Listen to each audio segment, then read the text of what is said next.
Hi, எல்லோருக்கும் வணக்கம். Bigg Boss season 8 Tamil. So இந்த வீடியோவில் நம்ம மிட் வீக் எவிக்ஷன் இன்னைக்கு நைட் வந்து வரப்போகுது அப்படின்ற மாதிரி நிறைய தகவல்கள் வந்து பார்த்தீங்கன்னா வந்துட்டுருக்கு. ஸோ அதனுடைய உண்மைத்தன்மை என்ன அப்படிங்கிறத பற்றி தான் அந்த வீடியோ டிஸ்கஸ் பண்ண போகிறோம். அதுக்கு முன்னாடி சேனல் புதுசாக இருக்கணும், கண்டிப்பாக வந்து சப்ஸ்கிரைப் பண்ணிக்கோங்க, வீடியோ மறக்காமல் லைக் பண்ணிக்கோங்க. இப்போ நம்ம வீடியோக்குள்ளே போகலாம். ஸோ இன்றைக்கி முதல் டாப்பிக்கே இன்றைக்கி கொடுக்கப்பட்டுள்ள அந்த டாஸ்க் தான். ஸோ ஒவ்வொருத்தவங்களுக்கு என்னென்ன கேரக்டர்ஸ் கொடுக்கப்பட்டிருக்கு அப்படிங்கிறத பற்றி தான் நம்ம பேச போகிறோம். ஸோ அதை பேசிவிட்டு அதுக்கடுத்து வந்து பார்த்திங்கன்னா அந்த மிட் வீக் எவிக்ஷன் பற்றியும் அப்புறம் சௌந்தர்யா அண்ட் முத்துவோடைய கான்வர்சேஷன் பற்றியும் ஒன்று பேச வேண்டியிருக்கு, அதையும் வந்து பேச போகிறோம். ஓகேங்களா? ஸோ ஃபஸ்ட்டு வந்து இந்த டாஸ்க்கு செம்மையாக பண்ணதுன்னு வந்து பார்த்தீங்கன்னா கவின் வந்து சீசன் 3ல் மங்காத்தா அஜித் மாதிரி பண்ணியிருப்பார், சூப்பராக இருந்தாலும். விஜய் மாதிரி நம்ம முகேன் ராவ் பண்ணியிருப்பார், சாண்டி சிம்புவா செம்மையாக பண்ணியிருப்பார். இந்த மாதிரி விஜயகாந்தை வந்து பார்த்திங்கன்னா சரவணன் சார் செம்மையாக பண்ணியிருப்பார். ஸோ அந்த வரிசையில் போன சீசனில் வந்து பார்த்திங்கன்னா அர்ச்சனா அவர்கள் அந்த ஈஸ்வரி கேரக்டர் நல்லா பண்ணியிருப்பாங்க. ரஜினி சார் கேரக்டர் வந்து தினேஷ் வந்து நல்லா பண்ணியிருப்பார். விசித்ரா வந்து சூப்பராக பண்ணியிருப்பாங்க. அந்த மாதிரி ஒவ்வொருத்தவங்களும் இண்டிவிஜுவலாக வந்து நிறையா ஒரு பெர்ஃபார்மன்ஸ் வந்து இருக்கும் அப்படிங்கிறத பார்க்க முடியுது. ஸோ இவங்களுக்கு என்ன கொடுத்துருக்காங்கன்னு சொல்லி பார்த்தீங்கன்னா, ரயானுக்கு வந்து மன்மதன் சிம்பு கேரக்டரு, அப்புறம் வந்து நம்ம முத்துக்குமரனுக்கு இதற்குத்தானே ஆசைப்பட்ட பாலகுமாரா விஜய் சேதுபதி அவர்களுடைய கேரக்டரு, சூர்யா அவர்களுடைய கேரக்டர் வந்து பார்த்திங்கன்னா நம்ம அருணுக்கு கொடுத்துருக்காங்க. மாதவன் அர்ணவ், விஜய் மாஸ்டர் ஜெய், கத்திஜா நம்ம தர்ஷகுப்தா, ரியா என்னன்னு தெரியல, அருந்ததி கேரக்டர் வந்து பார்த்திங்கன்னா நம்ம வர்ஷினிக்கு, சுனிதாவுக்கும் அந்த மாதிரி ஒரு சப்பியான கேரக்டர் ஒன்று, அது என்னன்னு தெரில. அது மட்டும் இல்லாமல் அசின் கேரக்டர் வந்து பார்த்திங்கன்னா நம்ம பவித்ராவுக்கு.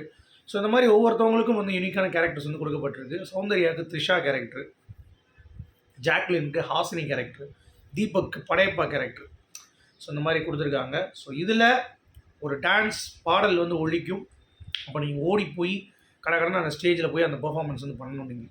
ஸோ செம்மையாக யார் பண்ணுறீங்களோ அவங்களுக்கு வந்து ஒன்றும் கிடையாது, பெர்ஃபார்மன்ஸ் பேஸ் இதில் ஏதாவது ஒன்று கொடுப்பாங்கன்னு நினைக்கிறேன். இது இன்னும் அது சொல்லலை.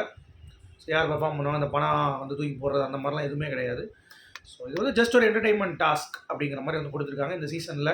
அது வந்து இல்லை அதனால் ரொம்ப ரொம்ப வந்து பார்த்திங்கன்னா மன உளைச்சலில் இருந்தோம். பிகாஸ் ஃபுல்லாகவே டாக்ஸிக்காக போயிட்டுருக்கே, இந்த சீசனில் வேறு எதுவுமே கிடையாதா அப்படின்ற மாதிரி நமக்கு வந்து ரொம்ப கஷ்டமாக இருந்தது. அதனால தான் இந்த டாஸ்க் வந்து கொடுத்துருக்காங்க அப்படிங்கிறத பார்க்க முடியுது. So that is okay, I am waiting for it.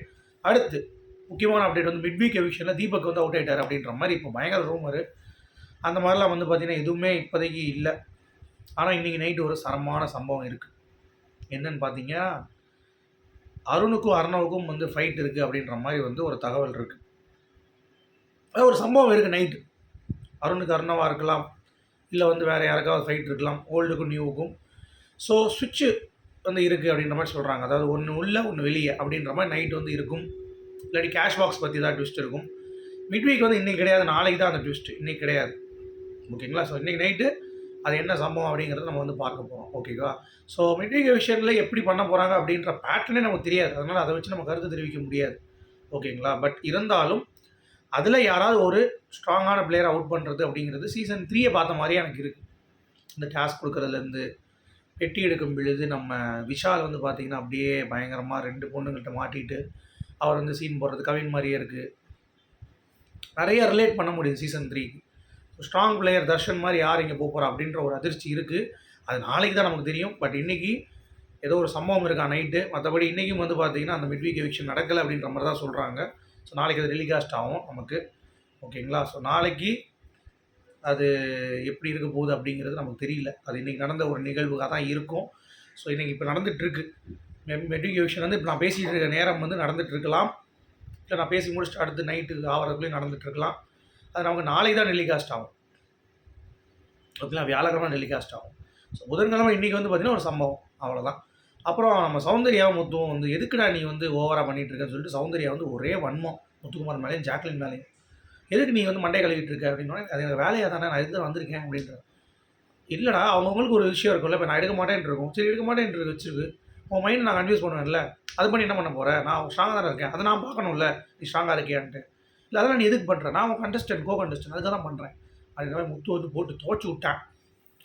Soundarya என்ன பண்ணுறதுன்னு தெரில. என்னடா எல்லாரும் முத்துக்கணும் ஜாக்லின் ராய் நம்மளை ஒரு பேரும் சொல்ல மாட்டான்ட்டு, உனக்கு வேறு சொல்லணுமா யாராவது வந்து நீ பண்ண வேலைக்கு அப்படின்ற மாதிரி தான் இருந்துச்சு. ஸோ உங்களுடைய கருத்துக்கள் சொல்லுங்கள். மீண்டும் சந்திப்போம். Good bye.